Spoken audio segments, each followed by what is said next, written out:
Welcome to KTC drama Tamil. புதுசாக நம்ம சேனலை பார்க்குறவங்க சப்ஸ்கிரைப் பண்ணிக்கோங்க. மறக்காமல் பெல் ஐக்கானையும் கிளிக் பண்ணிக்கோங்க. நம்ம பார்த்துட்டு இருந்த வேம்பயர் லவ் ஸ்டோரியோட 24வது எபிசோட், அதாவது கடைசி எபிசோட் தான் இன்றைக்கி பார்க்க போகிறோம். எபிசோடோட ஸ்டார்டிங்கில் ஷென்னோட வீட்டில் தான் காட்டுறாங்க. ஷென்னும் ஹீரோயின் கொல்கட்டை பண்ணிகிட்டு இருக்காங்க. அப்போ ஷென் சொல்கிறாரு, நிறைய கொல்கட்டை பண்ணிகிட்ருக்கு அப்படின்ற மாதிரி கேட்குறாரு. ஆமாம், இன்னும் நிறையா பண்ணணும் அப்படின்ற மாதிரி ஹீரோயின் சொல்லிகிட்டு இருப்பாங்க. பொறுமையாக பண்ணு, நான் ஒன்றும் எல்லா கொல்கட்டையும் சாப்பிட மாட்டேன், நீ தானே சாப்பிட போகிற, அதனால் பொறுமையாக பண்ணு அப்படின்னு சொல்லிட்டு இருக்காரு. ஹீரோயின் அதுக்கு சிரிப்பாங்களா. அப்போ ஷென் சொல்லுவார், இன்னைக்கு தான் நியூ இயருக்கு அடுத்த நாள், நீ போய் உங்கள் அம்மா பார்த்துட்டு வரலால, உங்கள் அம்மா அப்பாவும் தனியாக தானே இருப்பாங்க, அவங்களுக்கு சாப்பிட கூட எதுவும் இருக்காது, கொஞ்சம் கொழுக்கட்டை எடுத்துகிட்டு போய் உங்கள் அம்மாவுக்கும் கொடுப்போம் அப்படின்ற மாதிரி சொல்லிட்டு இருக்காரு. ஹீரோயினும் சரின்னு சொல்கிறாங்க. ஹீரோயினோட வீட்டை தான் காட்டுறாங்க. அவங்க அம்மா என்ன பண்ணாங்க அப்படின்னா, ஹீரோயினோட பொம்மை வந்து ரொம்ப கிழிஞ்சிருக்குல்ல, அதனால ஃபீல் பண்ணி அதை தச்சு வச்சிட்டு இருப்பாங்க. அப்பன்னு பார்த்து ஹீரோயின் வந்து உள்ளே வருவாங்க. உள்ளே வந்தோடனே அவங்க அம்மா கூப்பிடுவாங்களா, இவங்க பார்த்து பயந்துருவாங்க, யாரா அப்படின்ற மாதிரி சொல்லிட்டு. அப்புறம் பயந்துட்டு என்ன சொல்லுவாங்க, நீ எதுக்கு இங்கே வந்து அப்படின்ற மாதிரி அவங்க அம்மா கேட்பாங்களா. இல்லை, நான் கொல்கட்டை செஞ்சேன், உங்களுக்கு சாப்பிட கொடுத்துட்டு போகலான்னு வந்தேன், அதான், வேற எதுவும் இல்லை அப்படின்ற மாதிரி சொல்லுவாங்க. அவங்க அம்மா வந்து பயந்து நடுங்கிட்டே அதை வந்து வாங்கிக்குவாங்க. ஹீரோயின் போய் ஒரு இடத்துல உட்காந்துக்குவாங்க. அவங்க அம்மா வந்து எடுத்து சாப்பிட்டு பார்ப்பாங்க, நல்லாயிருக்கும். அப்போ அழுதுகிட்டே சொல்லுவாங்க, நான் இது வரைக்கும் நீ சமைச்சு சாப்பிடு நான் எதிர்பார்த்ததே கிடையாது, நீ நல்லா ரொம்ப சூப்பராக தான் சமைச்சிருக்க அப்படின்ற மாதிரி சொல்லிட்டு, உன்னோட இந்த நிலைமைக்கு நான் தானே காரணம் அப்படின்ற மாதிரி சொல்லிட்டு ஹீரோயினோட அம்மா வந்து ஃபீல் பண்ணி அழுதுட்டு இருப்பாங்க. அப்போ ஹீரோயின் கேட்பாங்க, என்னோட பிறந்தநாள் என்னைக்குன்னு உங்களுக்கு ஞாபகம் இருக்கா அப்படின்ற மாதிரி கேட்பாங்களாம். ஞாபகம் இருக்கு, 11வது மாதம் 20 நாள் தான் உன்னோட பிறந்தநாள், அது எப்படி மறக்க முடியும், உன்னை நீ பிறக்கும் போது பெரிய கஷ்டப்பட்டேன் நான் தெரியுமா, எனக்கு வந்து நல்லாவே சுகப்பிரசவம் ஆகலை, எவ்வளோ வருத்தப்படேன்னு எனக்கு தான் தெரியும், அதுக்கு ஆனால் அன்னைக்கு தான் உங்கள் அப்பா வந்து 5வது கல்யாணம் பண்ணிவிட்டு அவங்க மனைவி கூட்டிகிட்டு வந்திருந்தாரு, அந்த வருஷத்தை என்னால் மறக்க கூட முடியாது, போன வருஷம் உன்னோட பிறந்தநாள் அன்னைக்கு தான் 18வது மனைவியோட பையனுக்கு பேர் சூட்டுற விழா வச்சுருந்தாரு, நான் அன்னைக்கு நான் எவ்வளோ அவமானப்பட்டு அசிங்கப்பட்டேன்னு எனக்கு மட்டும்தான் தெரியும், அந்த நாளில் தான் எனக்கு தெரியும், என்னை மறக்கவே முடியாது, என் வாழ்க்கையில் மோசமான நாளாக இருக்குது அந்த நாள் அப்படின்ற மாதிரி சொல்லிட்டு அவங்க அம்மா ஃபீல் பண்ணிகிட்டு இருப்பாங்க. அது ஹீரோயின் சொல்லுவாங்க, அந்த நாள் தான் நான் திரும்பி பிறந்தேன், அந்த நாள் தான் நான் ஷென்னை மீட் பண்ணேன், ஷென்னு அதுக்கப்புறம் தான் எனக்கு கிடைச்சாரு, அதனால் அந்த நாளை மறக்க முடியாது, ஷென் எனக்கு என்னென்ன பண்ணாரு தெரியுமா, என்னை எழுத வச்சாரு, படிக்க சொல்லி கொடுத்தாரு, எனக்கு எப்படி தான் வாழ்க்கையை வாழணும்னு சொல்லி கொடுத்தாரு, மற்றவங்களை எப்படி காதலிக்கிறது, தன்னைத்தானே இப்படி நேசிக்கிறது, இது எல்லாத்தையும் ஷென் தான் எனக்கு சொல்லிக் கொடுத்தாரு, இதெல்லாம் நீ சொல்லிக் கொடுக்க வேண்டியது, ஆனால் நீ தான் எனக்கு சொல்லிக் கொடுக்கலையே, உனக்கு பதில் நீ செய்ய வேண்டியது சிறப்பாக ஷென் எனக்கு சொல்லிக் கொடுத்துருக்காரு அப்படின்ற மாதிரி சொல்லி ஹீரோயின் பேசிகிட்டு இருப்பாங்களா. உடனே அம்மா, சாரிம்மா, என்னை மன்னிச்சிருமா, இனிமேல் அப்படி பண்ண மாட்டேம்மா, நான் செஞ்ச வேண்டியதான், எல்லாமே என் தப்பு தான், என்னால் தான் உன் வாழ்க்கை நாசமாக போச்சு, நான் ஒத்துக்கிறேம்மா, என்னை விட்டுருமா, என்னை மன்னிச்சிருமா அப்படின்ற மாதிரி சொல்லிட்டு அவங்க அம்மா ஃபீல் பண்ணிகிட்டு இருப்பாங்க. எனக்கு அதுக்கு ஹீரோயின் சொல்லுவாங்க, எனக்கு கேட்டுச்சுன்னு சொல்லுவாங்க. என்னம்மா கேட்டுச்சுன்னு கேட்பாங்களா. ஆமாம், அன்றைக்கி ஹீரோ வந்து உங்கள்கிட்ட பேசிகிட்டு இருந்தார் ரூமில், என்ன பேசிகிட்டு இருந்தான்றது எனக்கு நல்லாவே கேட்டுச்சு, அவர் வந்து நான் உங்களை மன்னிக்கணும், உங்களை மன்னிச்சு ஏற்றுக்கணும் அப்படின்னு நம்புகிறாரு எனக்கு, ஆனால் அவரோட நம்பிக்கை உடைக்க விருப்பம் இல்லை, ஆனால் உங்களை மன்னிக்கிறதுக்கு எனக்கு மனசும் வர மாட்டேங்குது, என்னால் என்ன பண்ணணுன்னே தெரியல அப்படின்ற மாதிரி சொல்லிட்டு இருப்பாங்களா. உடனே உங்கள் அம்மா கில்ட்டினஸ் தாங்க முடியாது, உடனே உடனே அழக ஆரம்பிச்சிருவாங்க. அப்போ தான் ஹீரோயின் நோட் பண்ணுவாங்க, அவங்க அம்மா வந்து அவங்க பொம்மையை வந்து தச்சு வச்சுருப்பாங்க, அதை பார்ப்பாங்க, பார்த்துட்டு அதை போய் அதை எடுத்துகிட்டு இருப்பாங்க. எடுத்துகிட்டு போவாங்க, இந்த துணி அப்படின்னு மாதிரி கேட்பாங்களா. ஆமாம்மா, நான் தான் தச்சு வச்சேன், வந்து பார்த்தேன் உன்னோட பொம்மை ரொம்ப மோசமான நிலைமையில இருந்துச்சு, அதான் தச்சு வச்சேன் அப்படின்ற மாதிரி சொல்லிட்டு இருக்காங்க. இவங்களுக்கு இந்த பொம்மை தெரியுமாம்மா அப்படின்ற மாதிரி கேட்பாங்களா. எப்படி மறக்க முடியும், இந்த பொம்மை தானே நான் பிறந்ததுலேருந்து என் கூடயே இருக்குது, நீ இருக்க வேண்டிய இடத்துலலாம் எனக்கு இந்த பொம்மை தான் இருக்குது, நீ எனக்குன்னு கொடுத்த ஒரே ஒரு கிஃப்ட்டுன்னா இதுதானே என் வாழ்க்கையில், வேறு எதுவுமே நீ எனக்காக கொடுத்தது இல்லைல்ல அப்படின்ற மாதிரி சொல்லி ஹீரோயின் சொல்லிட்டு இருப்பாங்களாம். அப்போ அவங்க அம்மா வந்து அவங்க சைடில் இருக்க கதையை சொல்லுவாங்க. நீ பிறந்ததும் எனக்கு வந்து ரொம்ப உடம்பு முடியாமல் போயிடுச்சுமா, நான் உனக்கு பால் கூட கொடுக்கலாம், அப்போ வந்து எனக்கு ரொம்ப மோசமான சுச்சுவேஷன். பக்கத்து ரூமில் தான் நீ இருந்த. நான் உன்னை வந்து பார்க்கணும்னு சொல்லி நினைப்பேன். ஆனால் பார்த்தா உனக்கு நோய் பரவின்றதுனால வந்து பார்க்காம இருந்தேன். அப்போ சர்வெண்ட் எல்லாரும் சொன்னாங்க நீ ரொம்ப அழுதுகிட்டே இருக்கன்னு சொல்லிட்டு. என்னை வந்து கோவத்தை வேற அப்போ என்னால் கண்ட்ரோல் பண்ண முடியல. வேற வழி இல்லாமல் என்னோட துணியை கிழிச்சு என் துணியில தான் இந்த பொம்மையை நான் செஞ்சு கொடுத்தேன். என்னோட வாசம் அதில் இருக்கும் அப்படின்றதுக்காக. நீ என்னன்னு தெரியல, இந்த பொம்மையை பார்த்தோன்னே அமைதியாயிட்டேன், அழுகிறது இல்லை அப்படின்னு கேள்விப்பட்டேன் அப்படின்னு அவங்க அம்மா சொல்லுவாங்க. அது ஹீரோயின் சொல்லுவாங்க, ஆமாம், எனக்கு இந்த பொம்மைக்கிட்ட இருந்து தான் அம்மாவோட பாசமும் நேசமும் கிடைச்சிச்சு. இது எனக்கு நல்ல ஒரு இதமான சூழ்நிலையை வந்து கொடுத்துச்சு. அது பொம்மை இப்போ வரைக்கும் என் கூடயே இருக்கு அப்படின்ற மாதிரி சொல்லிட்டு இருக்காங்க. அப்போ இப்போ உங்கள் அம்மா பேச ஆரம்பிக்கிறாங்க. உங்கள் அப்பாவுக்கு இதெல்லாம் தெரியாது தெரியுமா? உங்கள் அப்பா என்னையும் சரி உன்னையும் சரி கண்டுக்கவே இல்லை. கொஞ்ச நாள் கழிச்சு எனக்கு கொஞ்சம் உடம்பு சரியாச்சு. அப்போ தானே கேள்விப்பட்டு உனக்கு கண்ணு தெரியாமல் போச்சுன்னு சொல்லிட்டு. அது கேட்கும்போது எனக்கு எவ்வளோ கஷ்டமாக இருந்துச்சு தெரியுமா? உங்கள் அப்பா வேற புதுசாக கல்யாணம் பண்ணிட்டு வந்தார். என்னால் என்னத்தை பண்ணிக்க முடியும் சொல்லி தாங்கிக்கவே முடியலை. ஒவ்வொரு விஷயத்தையும் என்னால் இது பண்ண முடியல. அந்த கோவத்தை என்ன பண்ணுறதுன்னு தெரியாமல் தான் உன் மேலே காட்டிட்டு உன்னை அடிச்சிட்டேன். எனக்கு வேற வழி இல்லைம்மா அப்படின்ற மாதிரி சொல்லி ஃபீல் பண்ணிட்டு இருப்பாங்க. எனக்கு தெரியுமா, நான் வந்து உனக்கு ஹெல்ப் பண்ணல, அப்பாவை வந்து ஃபேவரேட்டாக மாற்றிக்கிறதுக்கு நான் ஹெல்ப் பண்ணல, தானம்மா நீ கோபத்தில் அடித்தேன், எனக்கு தெரியுமான்னு சொல்லி சொன்னாங்க. அப்போ என் தப்பு தான்மா, என்னை மன்னிச்சிடும்மா, நான் இனிமேல் இந்த மாதிரி பண்ண மாட்டேம்மா அப்படின்ற மாதிரி சொல்லிட்டு அவங்க அம்மா என்ன பண்ணுவாங்க அப்படின்னா கீழே நீட்டு ஒன்று போட்டு மன்னிப்பு கேட்டுட்டு இருப்பாங்க. ஹீரோயின் பார்ப்பாங்க, சரி இந்த அளவுக்கு அவங்க ஃபீல் பண்ணி வருத்தப்படுறாங்கன்னு சொல்லிட்டு நான் உங்களை மன்னிச்சிட்டேன், இனிமேல் வந்து உங்கள்கிட்ட நான் விரோதமாக இருக்க மாட்டேன், உங்கள்கிட்ட மன்னிச்சிட்டேன் அப்படின்ற மாதிரி சொல்லிட்டு ஹீரோயின் அவங்க அம்மாவை வந்து ஹக் பண்ணி ஆறுதல் படுத்துவாங்க. இப்படி அம்மாவும் பொண்ணு பேசிட்டு இருக்கும்போது தான் பொண்ணு என்ன பண்ணும் அப்படின்னா அந்த வீட்டுக்குள்ளே என்ட்ரி ஆகும். இப்போ வந்து இந்த ஹீரோயின் என்ன பண்ணிடுவாங்க அப்படின்னா பொண்ணு வந்ததை பார்த்துருவாங்க. பார்த்துன்னு அவங்க அம்மா கிட்ட மேலே போங்க அப்படின்ற மாதிரி சொல்லுவாங்க. என்னம்மா அப்படின்ற மாதிரி கேட்பாங்க. சீக்கிரமா மேலே போங்க அப்படின்ற மாதிரி சொல்லுவாங்க. அவங்க அம்மா வேகமாக ஸ்டெப்ஸ்க்கு மேலே ஏறி போய் நின்று ஒரு படிக்கிட்டு நின்று ஒழிஞ்சு பார்த்துட்டு இருப்பாங்க. அப்போ வந்து பொண்ணு சொல்லுவேன், ஏன்னாச்சு பார்த்து ரொம்ப நாள் ஆச்சு போல இருக்கோனே அப்படின்ற மாதிரி சொல்லி கேட்டுட்டு இருப்பாங்க. அது ஹீரோயின் கேட்பாங்க, நீனு சாகலையா, உயிரோட தான் இருக்கியா அப்படின்ற மாதிரி கேட்பாங்க. சரி இனிமேல் பொண்ணு வந்து சாதாரணமாக அது இருக்கும், அதை அட்டாக் பண்ணிடலாம் அப்படின்னு சொல்லிட்டு ஹீரோயின் என்ன பண்ணுவாங்கன்னா ஃபாஸ்ட்டாக மூவ் பண்ணி போய் பொண்ணு அட்டாக் பண்ண போவாங்க.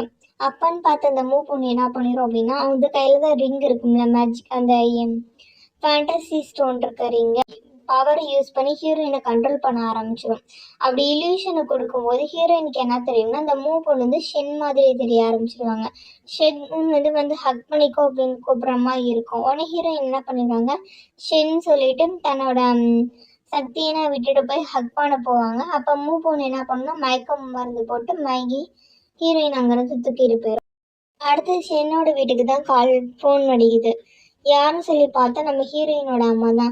இந்த மாதிரி நான் வந்து வில்லன் வீட்டிலேருந்து பேசுகிறேன்ப்பா, ஹீரோயினை வந்து தூக்கிட்டு போயிட்டாங்க அப்படின்ற மாதிரி சொல்லுவாங்க. யார் என்னன்னு சொல்லுங்க அப்படின்னு சொல்லி கேட்கும்போது ஒரு பொண்ணு தான் வந்துச்சு, அது முகம் எரிஞ்சிருந்துச்சு, மாஸ்க் வேற போட்டிருந்துச்சு, அப்புறம்ப்பா அது கையில் ஒரு ரிங் இருந்துச்சுப்பா அப்படின்ற மாதிரி சொல்லுவாங்க. அப்படியா, சரி வைக்கிறேன் அப்படின்ற மாதிரி சொல்லிட்டு அங்கேருந்து வச்சிருவாங்க. அடுத்து இந்த பொண்ணோட இடத்துல தான் காட்டுறாங்க. பொண்ணு என்ன சொல்ல அப்படின்னா அந்த ஷேடோ கார்ட்ஸ் எல்லாருமே இறந்து போயிருப்பாங்களே, 2 பேரை மட்டும் உருவாக்கி வச்சிருக்கோம், நீங்க 2 பேர் தான் என்கிட்ட மிச்சம் இருக்கீங்க, நீங்க 2 பேரும் என் கூட வாங்க, இந்த பொண்ணு ஒழுங்கா அடைச்சி வைங்க, இந்த பொண்ணுக்கு வந்து நான் ஏற்கனவே மயக்க மருந்து கொடுத்துருக்கேன், இது எப்படி ரியாக்ட் பண்ணுது அப்படின்ற மாதிரி பார்க்கலாம் அப்படின்ற மாதிரி சொல்லிட்டு ஹீரோயினை கொண்டு போய் ஜெயிலில் அடைச்சி வச்சிருவாங்க.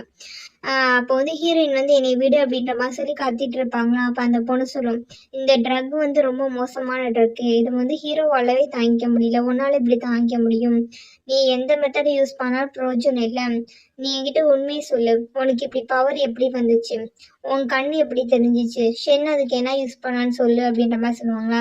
ஹீரோயின் எதுவுமே சொல்ல மாட்டேன்னு போய் உட்காந்துக்குவாங்களா.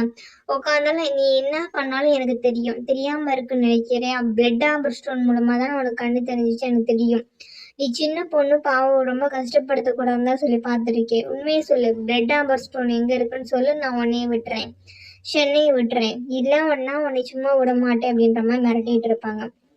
ஆனால் ஹீரோயின் கண்டுக்கவே மாட்டாங்களா.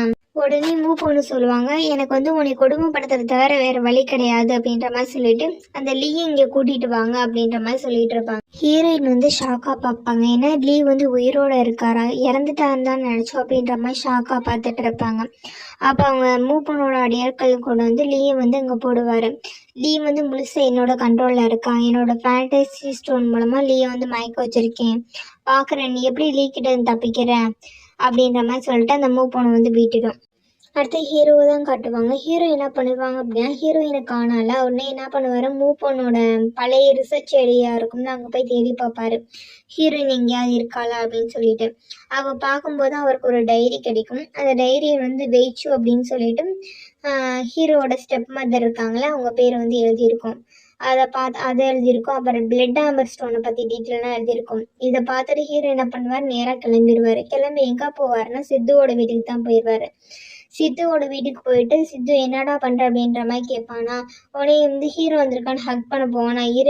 மூவ் பொண்ணு வந்து நம்ம ஹீரோயின் வந்து கடத்திட்டு போயிட்டா அப்படின்ற மாதிரி சொல்லுவோம். அவள் சாகலையா, இன்னும் உயிரோட தான் இருக்காளா அப்படின்ற மாதிரி சொல்லி கேட்பானா. ஆமாம் சாகலை, முதல்ல இதை பாரு, நீயும் உங்கள் அம்மா இந்த என்கிட்ட என்னதான் மறைச்சிருக்கீங்களோ தெரியல அப்படின்ற மாதிரி சொல்லிட்டு அந்த டைரியில் என்ன எழுதியிருக்கோம் அப்படின்னு சொல்லி பார்த்தோம் அப்படின்னா மோ ஃபேமிலியை பற்றி எழுதியிருக்கோம். மோ ஃபேமிலியில் வந்து ஒரு இந்த டியூஷன் மரம் இருக்குல்ல, அது வந்து ஒரு செம்பருத்தி பூ வந்து உருவாக்கும்.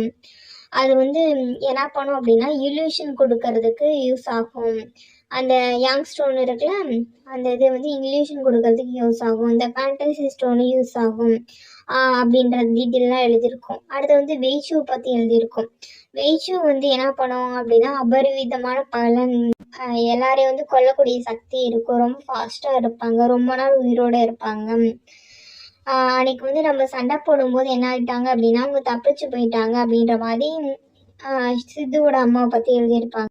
இதுக்கு மேலே நீங்கள் நீ உங்கள் அம்மாவை என்ன பற்றி மறைக்குன்னு நினைக்கிறீங்க? இந்த மூவ் பொண்ணு தெரிஞ்சு என்கிட்ட விட்டுட்டு போயிருக்காளா என்னன்னு தெரியல. இந்த சீக்கிரட்டை நான் ஃபாலோ பண்ணி வரணும்னு சொல்லிட்டு அவகிட்ட மட்டும் இப்போ 3 ஸ்டோனு கிடச்சிச்சு அப்படின்னா அவள் அவ்வளோதான், யாராலையும் அழிக்க முடியாதவளாக மாறிட்டான். நம்ம எதுவுமே பண்ண முடியாது.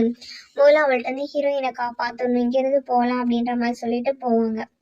இங்கே ஹீரோயின் அடைச்சி வச்சிருக்க இடத்துல தான் காட்டுவாங்க.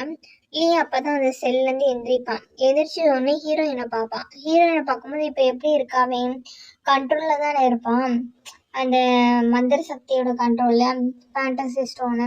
ஆனாலும் கண்ட்ரோல் பண்ண முடியாமல் வந்து அட்டாக் பண்ண ஆரம்பிப்பான். உடனே ஹீரோயின் என்ன பண்ணுவாங்க அப்படின்னா லீவ்கிட்டேருந்து அட்டாக்கை தடுக்கணும் அப்படின்றதுக்காக பவர் யூஸ் பண்ணி தடுப்பாங்க. அப்பான்னு பார்த்து அவன் மேலே இருக்கிறது வந்து ஃபேண்டசி ஸ்டோனோட மந்திரம். ஹீரோயின் காலத்தில் தான் அந்த லாக்கெட் போட்டு வச்சுருப்பாங்க, பிளட் ஆம்பர் ஸ்டோனோட லாக்கெட் போட்டிருப்பாங்களா, அதுலேருந்து பவர் வந்து வந்து அட்டாக் பண்ணும். உடனே வந்து கொஞ்சம் மயக்கம் ஆகிற மாதிரி போயிடுவான். இந்த வெளிச்சம் வந்து லீவோட கண்ணில் பட்டுட்டு இருக்கும். இதை பார்த்து வந்து எல்லாருமே ஷாக் ஆவாங்க. மூவ் பொண்ணுக்கு அப்படியே ஹாப்பியாக போயிடும். நம்ம எங்கேயோ போய் பிளட் ஆம்பர் ஸ்டோனை தேடி நினச்சோம், கடைசியில் இவ காலத்திலேயே இருக்கா அப்படின்ற மாதிரி சொல்லிட்டு அங்கே அடியாள்களை கூப்பிடுவாங்க. அவளை பிடிச்சிக்கோங்க அப்படின்ற மாதிரி சொல்லிட்டு அவளை பிடிச்சிட்டு அவகிட்ட இருந்து என்ன பண்ணிடுவாங்க, லாக்கெட்டை வந்து இந்த பொண்ணு வாங்கிடும். அந்த பொண்ணு வாங்கின பிறகு என்ன பண்ணும் அப்படின்னா அந்த ராக்கெட்டை பக்கத்தில் கொண்டு வருமா, உடனே அந்த பிள்ளை கையில் இருக்க மோதிரமா அந்த ராக்கெட்டை வந்து ரியாக்ட் ஆக ஆரம்பிச்சிடும். ஒன்னோட ஒன்று ரியாக்ட் ஆகி இது ரெண்டோட பவரை என்ன பண்ணிடும்னா அந்த மூவ் ஒன்று அப்சர்வ் பண்ணிக்கும். அது பெரிய வெளிச்சம் மாதிரி வரும். இந்த வெளிச்சத்தை யாராலையும் பார்க்க முடியாது. லீயும் வந்து ஏற்கனவே கண்ட்ரோலில் தானே இருக்கான், அவனாலேயே அந்த வெளிச்சத்தை வந்து பார்க்க முடியாது. அந்த அளவுக்கு வந்து வெளிச்சம் வந்து ஹெவியாக இருக்கும். இந்த விஷயத்த வந்து யாருக்கு தெரியும் அப்படின்னா மோ ஃபேமிலியிலேருந்து ஒரு எல்டர் இருப்பார்ல, அவருக்கு வந்து இந்த நியூஸ் வந்து தெரியும். அவர் அப்போ நடந்து வந்துட்டு இருப்பார். ஏதோ ஒரு தப்பாக நடக்குது அப்படின்ற மாதிரி தெரிஞ்சுக்கிட்டு இங்கே வரலான்னு வந்துட்டு இருப்பாரு. வந்த வழியில இந்த மாதிரி 2 ஸ்டோனோட சக்தியும் மெர்ஜ் ஆயிடுச்சு அப்படின்றது வந்து தாக்கம் வந்து தெரியும். அவருக்கு மட்டும் இல்லை, ஊரில் இருக்க எல்லாருக்குமே தெரிய ஆரம்பிக்கும்.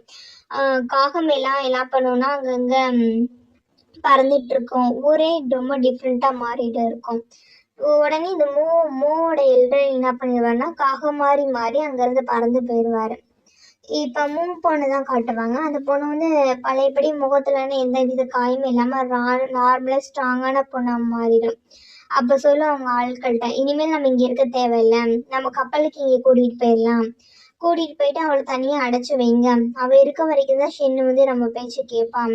என்கிட்ட 2 ஸ்டோனோட சக்தியும் கிடச்சிருச்சு. இருந்தாலும் இவளை சும்மா விடக்கூடாது. ஷென்னை கூட்டிகிட்டு போய் என்னோட மூ ஃபேமிலிக்கு அடிமையாக தான் வச்சுக்க போகிறேன். இவளையும் அப்படி தான் பண்ண போகிறேன். பார்த்துக்கலாம் அப்படின்ற மாதிரி சொல்லிட்டு இருப்பாங்க. இங்கே ஊருக்குள்ளே காட்டணும் அப்படின்னா ஊரை சுற்றியில் எல்லா பக்கமும் காகமாக பறந்துட்டு இருக்கும். இது வந்து எல்லாருமே நோட் பண்ணுவாங்க. ஷென்னு நோட் பண்ணிட்டு இருப்பாரு. எங்கன்னா பெரிய மணிக்கூண்டு கிட்ட நின்றுட்டு. அப்போ எல்லாரும் சரி என்ன பண்ணுறது அப்படின்ற மாதிரி பேசிகிட்டு இருக்கும்போது ஊருக்குள்ளே என்ன நடக்கும் அப்படின்னா ஹைதாங்கோட ஆர்மி இருக்கும்ல, அந்த ஆர்மியில் இருக்கவங்க எல்லாருமே இந்த ஃபேண்டசி ஸ்டோனோட மூலமாக வந்து இந்த இடத்துல கட்டுப்படுத்தி வச்சுருக்கோம் போல இருக்குது. ஆனால் எல்லாருமே வந்து பொதுமக்களை வந்து அட்டாக் பண்ண ஆரம்பிப்பாங்க. ஜீன் போன என்ன இருக்குன்னா ஒரு வெளியே வந்திருப்பாரா அப்படின்னு சொல்லிட்டு வெளியில் வந்து பார்த்தா இங்கே எல்லாருமே ஜாம்பி மாதிரி மக்கள் வந்து கொடுமைப்படுத்திட்டு இருப்பாங்களா. அப்போ சித்து தான் வருவான். சித்து வந்து சின்ன காப்பாற்றி வந்து இது என்னோட வீட்டு சாவி, நீ வீட்டுக்குள்ளே போய் பத்திரமா இருந்துக்கோ, நான் வந்து கண்டிப்பாக லீவ் இருந்தா அப்படின்னா திரும்ப கூட்டிகிட்டு வரேன் அப்படின்ற மாதிரி சொல்லுவாங்க. அதுக்கு அந்த ஜின் பொண்ணு சொல்லுவோம், லீவ் இருந்தாலும் சரி இல்லைனாலும் சரி நீ பத்திரமா திரும்பி வா, எனக்கு நீயும் முக்கியம் அப்படின்னு சொல்லி ரொம்ப ஃபீல் பண்ணி சொல்லிட்டு இருக்கோம். சித்து என்ன பண்ணுவான்னா மோஸ்ட்லி அந்த ஜாம்பி மாதிரி இருக்கவங்க அட்டாக் பண்ணிட்டு மனுஷங்களை வந்து எந்த அளவுக்கு காப்பாற்ற முடியுமோ அந்த அளவுக்கு காப்பாற்றுவான். இவன் காப்பாற்றி முடிச்சுட்டு என்ன பண்ணுவான், நேராக அங்கே தான் போவான். யார்கிட்ட, ஷென் கிட்ட தான் போவார். அவர் வந்து உட்காந்துருப்பாராம். சரி இப்போ நம்ம என்ன பண்ணுறதுன்னு சொல்லி கேட்கும்போது நம்ம என்ன பண்ண முடியும், எதுவுமே பண்ண முடியாது, நம்ம போய் வந்து தடுத்து தான் நிறுத்தி ஆகணும் அப்படின்ற மாதிரி சொல்லி பேசிகிட்டு இருப்பாங்க. ஆமாம் அப்படின்னு சொல்லிட்டு இவங்க பார்த்துட்டு இருப்பாங்களா. அப்பன்னு பார்த்து இருப்பார்ல, அவர் அங்கே வந்துடுவார். என்னாச்சு அப்படின்ற மாதிரி கேட்கும்போது 3 ஸ்டோனுமே அவர்கிட்ட இருக்க போல இருக்கு, அதனால தான் ரொம்ப பவர்ஃபுல்லாக ஆகிட்டேன், என்னால் உணர முடியுது அப்படின்ற மாதிரி வந்து ஷென் சொல்லுவானா. இல்லைப்பா 3 ஸ்டோன் இல்லை அவகிட்ட, எங்களோட குடும்பத்துக்கு வந்து எங்ககிட்ட தான் இருக்கு, அவகிட்ட 2 மட்டும்தான் இருக்குது. ஃபேண்டஸ்டி ஸ்டோனோட பவர் மட்டும்தான் இருக்கு. 3மே சேர்ந்துச்சுன்னா தான் அவளால் வந்து இவ்வளோ இது பண்ண முடியும், இப்போ பண்ண முடியாது அப்படின்ற மாதிரி சொல்லிட்டு இருப்பாங்க. இப்போ நம்ம என்ன பண்ணுறது அப்படின்ற மாதிரி ஷென்னு சொல்லி கேட்டுட்டு இருப்பாங்களா. டேரெக்டாக போய் அட்டாக் பண்ண வேண்டியதா அப்படின்னு சொல்லி முடிவு பண்ணிட்டு கிளம்பலாம் போவாங்க. அப்போ அந்த எல்டர் சொல்லுவார், என்கிட்ட ஒரு ஐடியா இருக்குது, அதை ஃபாலோ பண்ணலாம் அப்படின்ற மாதிரி பேசிகிட்டு இருப்பார். இங்கே ஜின் பொண்ணோட வீட்டில் தான் கட்டுப்பாங்க. ரேடியோவில் நியூஸ் வந்துட்டு இருக்கும், ஊர் ஃபுல்லாக மக்கள் எல்லாம் ஜாம்பியாக மாறிட்டு இருக்காங்க அப்படின்றதுனால ஹைதாங்கோட ஆர்மி ஹெட்டாக தற்போதே இருக்கிறாருல அந்த சபார்டினேட், அவர் என்ன பண்ணியிருப்பாருன்னா ஆர்டர் போட்டிருப்பாரு, பொதுமக்கள்லாம் வெளியே வர வேணாம், கதவு சாத்திரி உள்ள பத்திரமா இருங்க, நாங்கள் வந்து சீக்கிரமாகவே கண்ட்ரோல் பண்ணிடுவோம் அப்படின்ற மாதிரி சொல்லிட்டு இருப்பாரு. இது பொண்ணு என்னடான்னு சொல்லி வெளியே வந்து எட்டி வந்து பார்த்தா எல்லாரையும் வந்து கண்ணா பின்னான்னு சொட்டு தள்ளிட்டு இருப்பாங்க, ஜாம்பியா மாறினாங்க எல்லாத்தையும். இந்த பிள்ளைக்கு அப்படியே ஷாக் ஆயிடும், என்னடா இப்படி பண்ணிட்டு இருக்காங்க அப்படின்ற மாதிரி இது பண்ணிட்டு இருப்பாங்க. அப்பன்னு பற்றி இவர் சொன்ன பிளான் என்னன்னு சொல்லி பார்த்தோம் அப்படின்னா குதிரையில போறது தான் இவரோட பிளான் போல இருக்கு. குதிரையில வந்து ஹீரோ, சித்து, அப்புறம் இந்த 3 பேர் என்ன பண்ணியிருப்பாங்க போயிட்டு இருப்பாங்க. இந்த பிள்ளை எங்க இருக்கும் அப்படின்னா ஒரு வேல்கனோ மாதிரி இருக்கும், எரிமலை இருக்கும், எரிமலை குழம்புக்கு நடுவில் தான் அடைச்சி வச்சிருக்கோம் இவங்க எல்லாரையுமே. போயிட்டு இருக்க வழியில் நிறைய பேர் ஜாம்பி மாதிரி இருக்க மக்கள் வருவாங்களா. உடனே எல்டர் சொல்லிடுவாரு, நான் இவங்களை தடுத்து நிறுத்த நீங்க போய் காப்பாத்துங்க அப்படின்ற மாதிரி அனுப்பி விடுவாங்க. ஷென்னு சித்துவும் அந்த குகைக்கு போயிடுவாங்க. குகை போனால் சித்து தான் ஃபர்ஸ்ட் அடைச்சி வச்சிருக்க எல்லாரையும் கண்டுபிடிப்பான். கண்டுபிடிச்சோன்னே சரி அந்த இடமே வந்து விழுகிற மாதிரி போகுமா, உடனே சித்து என்ன பண்ணிடுவான், எல்லா கதவையும் திறந்து விட்டு முதல்ல தப்பிச்சு போங்க அப்படின்ற மாதிரி சொல்லி எல்லாரையும் அனுப்பி விட்டுட்டு இருப்பான். இந்த சைடு வந்து ஷென்னு என்ன பண்ணுவார் அப்படின்னா என்னாச்சு காணாமே அப்படின்னு சொல்லிட்டு ஹீரோயினோட பேர் சொல்லி கத்தி கூப்பிட்டுட்டே இருப்பாராம். அப்பன்னு பார்த்தா அங்கனக்குள்ள அந்த பொண்ணு வந்து நிற்கும். பொண்ணு வந்து நின்றுட்டு பாத்தியா என்கிட்டே வந்து மாட்டிக்கிட்டியா அப்படின்ற மாதிரி பேசிட்டு இருக்கோம். சொல்லி ஹீரோயின் என்ன பண்ண அப்படின்ற மாதிரி கேட்கும்போது ஹீரோயின் வந்து இங்கே கிடையாது, ஒழுங்கா என் கூட வா அப்படின்ற மாதிரி சொல்லுவாங்க. இல்லை நான் வரமாட்டேன் ஹீரோ சொல்லும்போது, நீ வரல அப்படின்னா அவளை வந்து நான் கொன்றுவேன், காலம்புல உனக்கு கிடைக்க மாட்டா அப்படின்ற மாதிரி சொல்லும்போது ஹீரோ வேற வழி இல்லை, அங்கே இருக்க எல்லாரையுமே அடிச்சு போட்டுட்டு சரி போகலாம் அப்படின்ற மாதிரி சொல்லிட்டு அங்கேருந்து போவார். இப்போ ஹீரோ வந்து யார் கூட சண்டை போட்டுட்டு இருப்பாரு அப்படின்னா இந்த பொண்ணு கூட தான் சண்டை போட்டுட்டு இருப்பாரு. ஒரு பக்கம் பொண்ணு வந்து ரொம்ப ஸ்ட்ராங்காக இருக்கும்ல, ஹீரோ என்னதான் சண்டை போட்டாலும் அது வந்து என்ன பண்ணும், திருப்பி சண்டை போட்டுகிட்டே இருக்கும். சித்து என்ன பண்ணிடுவான், காப்பாற்றிட்டு வந்துடுவேன், அவனும் சேர்ந்து வந்து ஹீரோ கூட சேர்ந்து சண்டை போட ஆரம்பிச்சிருவான். 2 பேரும் சேர்ந்து சண்டை போட்டாலும் இந்த பொண்ணை வந்து என்ன பண்ணும், ஈஸியாக வந்து டேக்கிள் பண்ணி விட்டுரும், 2 பேரையும் அட்டாக் பண்ண ஆரம்பிக்கும். ஒரு சில நேரம் அதை என்ன பண்ணும் அப்படின்னா அந்த எரிமலையிலேருந்து நெருப்பு குழம்பு மாதிரி வருதுல்ல, அதை வச்சுன்னா ஷென்னையும் சரி சித்துவையும் சரி அட்டாக் பண்ண பார்க்கும். அப்பன்னு பார்த்து என்ன பண்ணுவார் அப்படின்னா அந்த எல்டர் வந்து அங்கே வந்துடுவார். அங்கே வந்துட்டு இவன் வந்து அட்டாக் பண்ண ஆரம்பிப்பாரு. யார இந்த மூவ் பொண்ணு வந்து அட்டாக் பண்ண ஆரம்பிக்கும். அப்பான்னு பார்த்தா லீ அங்கேருந்து வருவான். லீ வந்தவே பார்ப்பான். இந்த பிள்ளை வந்து நெருப்பு குழம்பு வச்சுட்டு ஹீரோவையும் சரி சித்துவையும் அட்டாக் பண்ண வரும்ல. அதை பார்க்கும்போது இவனுக்கு வந்து இவ்வளோ நேரம் மைண்ட் கண்ட்ரோலில் தானே இருந்தான். அவனுக்கு வந்து சுயநினைவு ஞாபகம் வரும். ஒவ்வொரு தடவையும் ஷென்னு வரும்போது இவனால தீப்பெட்டியில வந்து கொளுத்தி அவனுக்கு சிகரெட் பற்ற வைப்பாரு. அதை நெருப்பை தான் இவன் ஒவ்வொரு தடவையும் வாழ்க்கையில பார்த்துட்டு இருப்பான். அவன் வாழ்க்கைக்கு முன்னேறதுக்கான காரணமே அந்த நெருப்பு தானே. அந்த நெருப்பு வந்து அந்த பிள்ளை அட்டாக் பண்ண வர நெருப்பு தீக்குச்சியிலேருந்து வர நெருப்பு மாதிரி தெரியும். அதை பார்த்தோன்னே அவனுக்கு பழசு ஞாபகம் வந்துடும். ஞாபகம் வந்தவை பார்த்தா அப்படின்னா ஷென்னு வந்து சென்னு மேல வந்து அந்த பிள்ளை நெருப்பு போடுற மாதிரி இருக்குமா. உடனே என்ன பண்ணுவாங்க, குறுக்க போய் வில்லன் ஷென்னை காப்பாத்திடுவாங்க. ஷென் அப்படின்னு சொல்லிட்டு வேகமா ஓடி போய் தள்ளி விட்டுருவாரு. இதை பார்த்த உடனே சித்துக்கும் ஷாக் ஆயிரும், ஹீரோக்கும் ஷாக்கா இருக்கும். ஏன்னா சித்து நினைச்ச கூட பார்த்துருக்க மாட்டான் லீ வந்து ஷென்னுக்காக உயிரே கொடுப்பான் அப்படின்னு சொல்லிட்டு. ஆனா லீ என்ன பண்ணிருப்பான், யோசிக்காம கொடுத்துருப்பானு. அதை நினைச்சு அவங்க 2 பேருக்கு ஷாக் ஆகி ரொம்ப வெறியாயிரும். ஹீரோ கத்துவாரு, லியான் ஏன்டா அப்படி பண்ண அப்படின்ற மாதிரி சொல்லிட்டு ஃபீல் பண்ணி அவர் வந்து ரொம்ப ஃபீல் பண்ணுவார். ஏன்னா சின்ன வயசுல இருந்து அவர் எப்படி கூப்பிடுவாருன்னா சின்ன வயசுலேயே வந்து லியான் தானே கூப்பிடுவாரு. அந்த பேர் சொல்லி கத்தி ஃபீல் பண்ணிட்டு இருப்பாரு.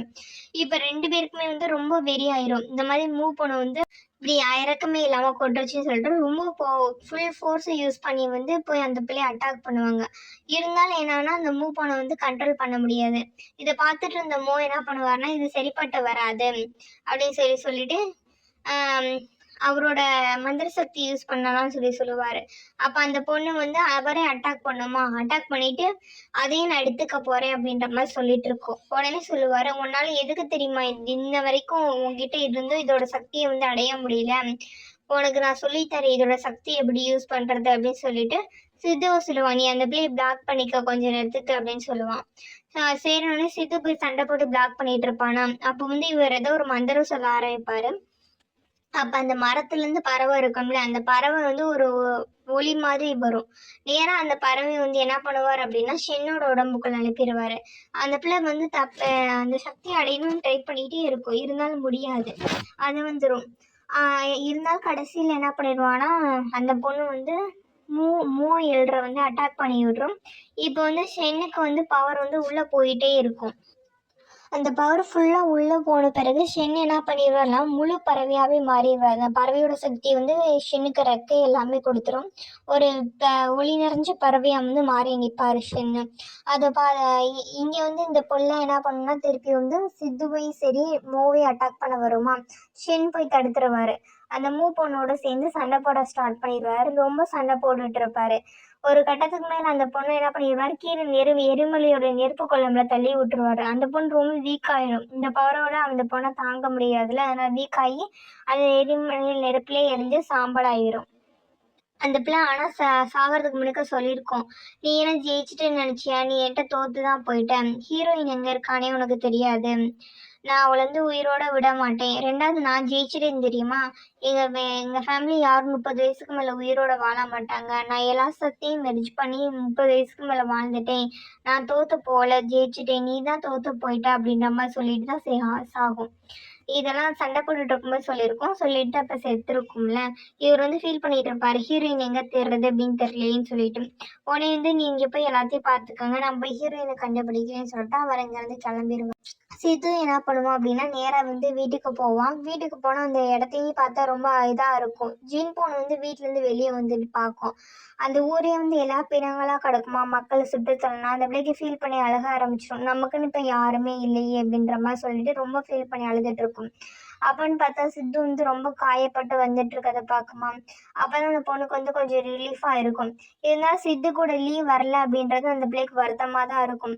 இருந்தாலும் பார்த்துட்டே இருக்குமா. அப்போ பக்கத்தில் போய் சித்து சொல்லுவான், என்னை மன்னிச்சிடு, உனக்கு பண்ணி கொடுத்தது ப்ராமிஸ் என்னால் காப்பாற்ற முடியல, லீயை வந்து என்னால் கூட்டிகிட்டு வர முடியல, என்னை மன்னிச்சிடுமா அப்படின்ற மாதிரி சொல்லுவான். அதுக்கு பரவாயில்ல, நான் தான் உன்கிட்ட சொல்லி தானே விட்டேன், நீ உயிரோட வந்தாவே எனக்கு போதும்னு சொல்லிட்டு நீயாவது வந்தி அப்படின்ற மாதிரி சொல்லிட்டு அந்த பொண்ணு சந்தோஷமா சித்துவை ஹக் பண்ணிக்கும். இங்கிட்ட காட்டுவாங்க, ஹீரோ வந்து கண்டுபிடிச்சிருவாரு, கப்பலை வந்து கண்டுபிடிச்சி கப்பலுக்குள்ளே போனால் ஷேடா கோட்ஸ் எல்லாமே இருப்பாங்களே, அவர் எல்லாத்தையும் என்ன பண்ணிடுவாங்க, அடைச்சி விட்டுருவாங்க. இந்த மாதிரி பண்ணிட்டு இருக்கும்போது ஏற்கனவே ஷேடா கோட்ஸ் என்ன பண்ணியிருப்பாங்க அப்படின்னா ஹீரோயினை வந்து ஒரு பெட்டிக்கில போட்டு ஆணி அடித்து வச்சுருப்பாங்க. அதை வந்து ஹீரோவுக்கு தெரிஞ்சிருக்காது. பட் இவர் போய் தேடி பார்ப்பாரு, கீழே இருக்க பெட்டினா காணோம். மேலே தான் ஒரு பெட்டியில் அடைஞ்சு வச்சிருப்பாரா, கடைசியில் கண்டுபிடிச்சு ஓப்பன் பண்ணிடுவாரு. ஹீரோயின் வந்து ரொம்ப வீக்காக இருக்காங்க. சரி நம்ம இங்கேருந்து ஹீரோயின் தூக்கிட்டு போயிடலாம் அப்படின்னு சொல்லிட்டு பார்த்துட்டு இருப்பாரா. அப்போ ஹீரோயின் பேசிகிட்டு இருப்பாங்க. நீங்கள் என்னை கண்டுபிடிப்பீங்கன்னு நினச்சி கூட பார்க்கல அப்படின்னு ஹீரோயின் சொல்லுவாங்களா. ஆமாம்மா கண்டுபிடிச்சிட்டேன். அவன் மூவ் பொண்ணு என்னாச்சுன்னு கேட்கும்போது மூவ் பொண்ணை நான் கொண்டுட்டேன் அப்படின்ற மாதிரி ஹீரோ சொல்லுவார். ஹைதாங்கில் எல்லாமே நிலைமை நல்லா இருக்கான்னு கேட்பாங்க. எல்லாம் நார்மல் ஆயிடுச்சு, எந்த பிரச்சனையும் இல்லை, நம்ம வீட்டுக்கு தான் போகணும் அப்படின்ற மாதிரி ஹீரோ சொல்லிட்டு இருப்பாரு. உங்களுக்கு வண்டி ஓட்ட தெரியுமான்னு கேட்பாரா. நான் போய் ட்ரை பண்ணுறேன் அப்படின்னு சொல்லிட்டு ஹீரோ பார்ப்பாரு. அப்போ அந்த ஒருத்தர் என்ன பண்ணியிருப்பான், அடிச்சு போட்டதெல்லாம் ஷெடகோட ஒருத்தர் உயிரோட இருந்திருப்பான் போல இருக்கு. அந்த கப்பலை சுற்றி பாம்பு வச்சுருப்பாங்க, அதை ஆக்டிவேட் பண்ணி விட்டுருவான். அப்போ ஆக்டிவேட் பண்ணிட்டு இருக்கிறத ஹீரோயின் பார்த்து கத்துவாங்க. ஷென் அப்படின்னு சொல்லி கத்துவாங்களா. அதுக்குள்ளேயே என்னன்னா கப்பல் வெடிச்சிரும். கப்பல் வெடிச்சு ஹீரோவும் சரி ஹீரோயின் சரி 2 பேரும் தண்ணிக்குள்ளே மூழ்கிடுவாங்க. தண்ணிக்குள்ளே மூழ்கினதுக்கப்புறம் ஒரு மணி நேரம் கழிச்சு தான் கட்டுறாங்க. ஹீரோயின் தான் ஃபஸ்ட்டு வந்து பார்ப்பாங்க. ரொம்ப தண்ணிக்குள்ளே மூழ்கிற மாதிரி கட்டுவாங்க. ஒரு ஒரு ஒரு கட்டத்தில் ஹீரோயினுக்கு வந்து கண்ணு முழிச்சிருவாங்க. கண்ணு முழிச்சு பார்த்தாங்க அப்படின்னா அந்த சைடு ஹீரோ வந்து தண்ணியில் மூழ்கிட்டு இருக்காரு தெரியுமா. உடனே அவரை வந்து தூக்கிட்டு போய் கரையில் வந்து சேர்த்துக்குவாங்க. அந்த கப்பல் உடஞ்சிருக்குன்னா அந்த பலகை மேலே வந்து உட்காந்துருக்கு. அப்போ ஹீரோ கிட்ட சொல்லுவாங்க, வாங்க நம்ம வீட்டுக்கு போகலாம் அப்படின்ற மாதிரி சொல்லுவாங்களாம். இல்லைம்மா ரொம்ப தூரம் தனியானா நம்மளால போக முடியாது, எப்படி இருந்தாலும் ஹைதாங்க்கு போகிற கப்பல் வரும், அந்த கப்பலில் போகலாம் அப்படின்ற மாதிரி சொல்லுவாங்க. சரி, உனக்கு என்ன ஆசை அப்படின்ற மாதிரி ஹீரோ கேட்பாராம். எனக்கு என்ன ஆசை, உங்க கூட சேர்ந்து சந்தோஷமா வாழணும், அதான் ஆசை. இப்படி ஹைதாங்கில் தான் நம்ம இருக்கணும் இல்லை, தனியாக ஏதாவது ஒரு தீவில் இருந்தாலும் சரி, யாருமே கண்டுபிடிக்க கூடாது, அந்த மாதிரி தீவில் போய் சந்தோஷமா இருக்கணும். வேற என்ன ஆசை அப்படின்னு கேட்பாராம். நீங்கள் நியூஸ் பேப்பர் கம்பெனி பார்த்துட்டு இருப்பீங்களா, நான் மியூசிக் பியானோ வாசிப்பேன், இதனால நம்ம ரொம்ப சந்தோஷமா வாழலாம்ல அப்படின்ற மாதிரி ஹீரோயின் சொல்லுவாங்களாம். ஆமாம் நீ சொல்கிறது அழகாக தான் இருக்கும், மியூசிக்கும் சரி எழுத்துக்கும் சரி மக்களுக்கு வந்து நம்பிக்கை உண்டாக்குறது, நம்ம 2 பேரும் அதை பண்ணுறது தான் நல்லது. அது மட்டும் இல்லாமல் நீ சும்மாவே வீட்டில் இருந்துடாதம்மா, எல்லா பக்கம் போய் சுற்றி பாரு, சந்தோஷமா இரு, புது புது இடத்த இது பண்ணிக்கோ, புரியுதா, சித்து கூட போ அப்படின்ற மாதிரி சொல்லுவாங்க. ஏன் நீங்கள் சித்து கூட போக சொல்கிறீங்க அப்படின்ற மாதிரி ஹீரோயின் கேட்பாங்களா. ஏன் நான் உங்கள் கூட போக முடியாது அப்படின்ற மாதிரி கேட்பாங்களாம். நீ முதல்ல ப்ராமிஸ் பண்ணு அப்படின்ற மாதிரி ஹீரோயின்ட்டு கேட்பாங்க. ஹீரோயினுக்கு இப்போயே புரிஞ்சு போயிடுறதோ தப்பாக நடக்க போகுது, அதனால தான் ஹீரோ இப்படி சொல்கிறாரு அப்படின்னு சொல்லிட்டு.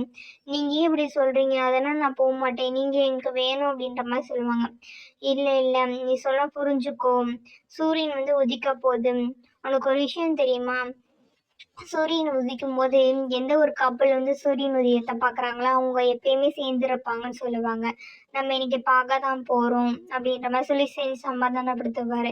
இல்லை நீங்கள் அதெல்லாம் விடுங்க, நீங்கள் என் கூட தானே இருப்பீங்க, சொல்லுங்க ஷென் அப்படின்ற மாதிரி ஹீரோயின் கேட்டுட்டு இருப்பாங்களா. இல்லைம்மா என்னோட சக்தி வந்து தீர்ந்து போச்சு, ரெட் ஆம்பர் ஸ்டோனோட பவர் ஏற்கனவே அந்த மூவ் பொண்ணு வந்து உறிஞ்சிருச்சு, இப்போ நான் இந்த அளவுக்கு இருக்கேன்னா அதுக்கு காரணமே மோயல்ற கொடுத்த சக்தியால தான் நான் இறந்துட்டு இருக்கேன், அவர் இல்லை அப்படின்னா இந்நேரம் நான் உயிரோட இருந்திருக்க மாட்டேன், நீ எதுக்கு ஃபீல் பண்ணாதாம்மா அப்படின்ற மாதிரி சொல்லிட்டு இருப்பாங்க. ஆனால் ஹீரோயின் வந்து ரொம்ப ஃபீல் பண்ணி அழ ஆரம்பிச்சிருவாங்களா. நான் தான் சொன்னேன், சத்தியம் பண்ணி என்னை விட்டு இங்கேயும் நீ போக மாட்டேன், நான் நான் நல்லா லைஃப்பை லீட் பண்ணு, எந்த விதமான தப்பும் பண்ணிக்காத, சந்தோஷமா இருக்கணும் புரியுதா அப்படின்ற மாதிரி சொல்லுவாங்க. ஆனால் ஹீரோயினுக்கு வந்து இல்லை நீங்கள் என் கூட தான் இருந்தாகணும், இருங்க நம்ம எதுக்கு இங்கே வெயிட் பண்ணணும், வாங்க நம்ம போகலாம் அப்படின்ற மாதிரி சொல்லுவாங்க. எப்படிம்மா போவோன்னு சொல்லும்போது அவங்களாம் தண்ணியில் வந்து கையை வச்சு நீந்தி போகலான்னு சொல்லுவாங்களா. இல்லைம்மா ஒன்றா முடியாது, பேசாமல் இரு அப்படின்னு சொல்லிட்டு ஹீரோயின் வந்து கண்ட்ரோல் பண்ண ஆரம்பிச்சிடுவாங்க. பேசாமல் இரு, தனியானா போக வேணாம் அப்படின்ற மாதிரி சொல்லுவாங்க. நீங்கள் என்ன சொன்னீங்க, என் கூடயே இருப்பேன் ப்ராமிஸ் பண்ணீங்கல்ல, காலமுறை இருப்பேன்னு சொன்னீங்க, இப்போ என்னை தனியாக விட்டுட்டு சாக போகிறேன்னு சொல்கிறீங்க, என்னால் எப்படி நீங்கள் எல்லாமே இருக்க முடியும், என்னால் இருக்க முடியாது அப்படின்ற மாதிரி சொல்லி ஹீரோயின் ரொம்ப ஃபீல் பண்ணி எழுதிட்டு இருப்பாங்க. அது ஹீரோ சொல்லுவார், என்னை மன்னிச்சிடுமா, நானும் அப்படி தான் ஆசைப்பட்டேன், அதுக்காக நீ வந்து உன் வாழ்க்கையை வெறுத்துறாத, நீ சந்தோஷமாக வாழணும், நான் எனக்கு பண்ணி கொடுத்த ப்ராமிஸ் எல்லாத்தையும் நீ காப்பாற்றணும் சரியா அப்படின்ற மாதிரி சொல்லி கேட்டுட்டு இருப்பாரு. ஹீரோயினால் தாங்க முடியல, எல்லாம் ரொம்ப அழுதுகிட்டே இருப்பாங்களா. சூரியன் உதிக்கிறது வந்து ஹீரோயின் சேர்ந்து பார்த்துட்டு இருப்பாங்க. அப்போ ஹீரோ சொல்லுவார், உன் கூட சேர்ந்து மலையே இதே மாதிரி பார்க்கணும்னு ஆசைப்பட்டேன், ஆனால் பார்க்க முடியல அப்படின்ற மாதிரி சொல்லி ஃபீல் பண்ணிட்டு இருப்பாரு. இங்கே வந்து என்ன நடக்கும், அப்போ தான் ஹீரோ வந்து மனசுக்குள்ளே யோசிச்சுட்டு இருப்பாரு. முதல்ல ஃபஸ்ட்டு நான் உன்னை எப்போ பார்த்தேன் தெரியுமா? போன பனிக்காலத்தில் தான் பார்க்க ஆரம்பித்தேன். அப்போ உனக்கு எனக்கு வந்து நீ யாருன்னே தெரியாது. நீ ரொம்ப போல்டாக இருந்த, நல்ல பிள்ளையா இருந்த. கொஞ்சம் அவ்வளோ துணிச்சலாக நான் சொன்ன வேலையை செஞ்சேன். உன்கிட்ட எந்த குறையும் இல்லாத மாதிரி செஞ்சேன். அப்படியே தான் என்னோட வாழ்க்கைக்குள்ளே வந்தேன். அடுத்து ஒவ்வொரு விஷயத்துலையும் என்னோட வாழ்க்கைக்குள்ள கொஞ்சம் கொஞ்சமாக இன்வால்வ் ஆக ஆரம்பித்தேன். உனக்காக நிறையா சத்தியங்கள் நான் பண்ண ஆரம்பித்தேன். நான் பண்ணி கொடுத்த சத்தியம் எல்லாத்தையும் காப்பாற்ற ஆரம்பித்தேன். காலப்போக்கில் பார்த்தா நீ இல்லாத இடமே இல்லை. என்னோட வாழ்க்கையில் எந்த பக்கம் திரும்பி பார்த்தாலும் நீ தான் நிறைஞ்சிருந்த. சுற்றி சுற்றி என்கிட்ட வந்த. எனக்கு மனுஷனா வாழ வாழ்க்கையை கற்றுக் கொடுத்தது நீ தான். நான் எப்படி வாழணும் நீ தான் ஆசைப்பட்டேன். இத்தனை வருஷம் உயிரோடு இருந்து நான் உன் கூட வாழ்ந்த வாழ்க்கை தான் மனுஷனா வாழ்ந்தேன். நீ இல்லாமல் என்னால் இருக்க முடியல அப்படின்ற மாதிரி சொல்லிட்டு ஹீரோ வந்து பேசிகிட்டு இருப்பாரு. அவரோட வாய்ஸ் ஒரு காட்டுவாங்க. உன்னை மாதிரி ஒரு பொண்ணை மீட் பண்ணது வந்து எனக்கு ரொம்ப சந்தோஷமா இருக்கு. நீ பனியை போல அமைதியான பொண்ணு, மலையை போல அழகான பொண்ணு, காற்றை போல ரொம்ப இனிமையாக இருப்பேன். உன்னை வந்து மீட் பண்ணது எனக்கு ரொம்ப சந்தோஷம். இனிமேல் நான் உன்னை மீட் பண்ண வேணான்னு தெரியாது. கடைசி வரைக்கும் நீ சந்தோஷமா இருக்கணும்னு தான் நான் ஆசைப்பட்றேன். உன் கூடயே இருக்கணும்னு தான் நான் ஆசைப்பட்றேன் அப்படின்ற மாதிரி சொல்லி ஹீரோ வந்து ரொம்ப ஃபீல் பண்ணி பேசிகிட்டு இருப்பாரு. அப்படியே ஹீரோ இறந்து போயிடுவார். அந்த இறந்து போகிறத நம்ம காட்ட மாட்டாங்க, சூரிய உதிக்கிறத மட்டும்தான் காட்டுவாங்க. அப்படியே சூரிய உதயத்தில் ஹீரோ வந்து இறந்து போயிடுவார். இனிமேல் ஹீரோ வந்து இறந்து போயிடுவாங்க. ஹீரோயின் என்ன பண்ணுவாங்கன்னா அவங்கள தாங்கிக்க முடியாதுல, ரொம்ப கத்தி அழக ஆரம்பிச்சிருவாங்க. ரொம்ப கத்தி ரொம்ப ஃபீல் பண்ணி மனசு உடைஞ்சு அழுதுட்டு இருப்பாங்க. அப்பன்னு பார்த்து வந்து கப்பல் வர சத்தம் மட்டும் கேட்கும். அடுத்து கொஞ்ச நாள் கழிச்சு தான் காட்டுவாங்க. ஹீரோ சொல்லுவார்ல மழையை பார்க்கணும்னு சொல்லிட்டு, அந்த மழை தான் பெய்யும். இப்போ நம்ம ஷென் மென்ஷன் தான் காட்டுறாங்க. ஷென் வீட்டுக்குள்ளே போய் பார்த்தோம் அப்படின்னா எல்லா இடமும் அமைதியாக இருக்கும். ஹீரோயின் வந்து ஒரு வேளை கிளம்பி ஹீரோ சொன்ன மாதிரி ட்ராவல் பண்ண போயிட்டாங்களா என்னன்னு தெரியல, எல்லாமே அமைதியாக இருக்கும். அப்பன்னு பார்த்தா ஒரு செடி ஹீரோயின் வந்து ஹீரோ கிஃப்ட் பண்ணணும்னு சொல்லியிருப்பாங்க. அந்த செடியிலேருந்து ஒரு பூ வந்து பூத்திருக்கும். இதுபடி ஏன்னா இது மூலமாக நம்ம என்ன தெரிஞ்சுக்கணும் அப்படின்னு சொல்லி பார்த்தோம் அப்படின்னா, ஹீரோயினை வந்து ஹீரோவுக்கு சொல்லி கொடுத்த ப்ராமிஸ் படி சந்தோஷமாக வாழ போயிட்டாங்க அப்படின்னு சொல்லி நம்ம எடுத்துக்கணும் அப்படின்ற மாதிரி கதையை முடிக்கிறாங்க. இதோட இந்த எபிசோட் முடியுது. இந்த நாடகமே முடியுது. ஸ்னோஃபால் அப்படின்ற நாடகமே முடியுது. நான் எக்ஸ்பிளைன் பண்ணது உங்களுக்கு பிடிச்சிருந்துச்சு அப்படின்னா மறக்காமல் சப்ஸ்கிரைப் பண்ணுங்கள், லைக் பண்ணுங்கள், ஷேர் பண்ணுங்கள், கமெண்ட் பண்ணுங்கள். தேங்க்யூ ஃபார் வாட்சிங்.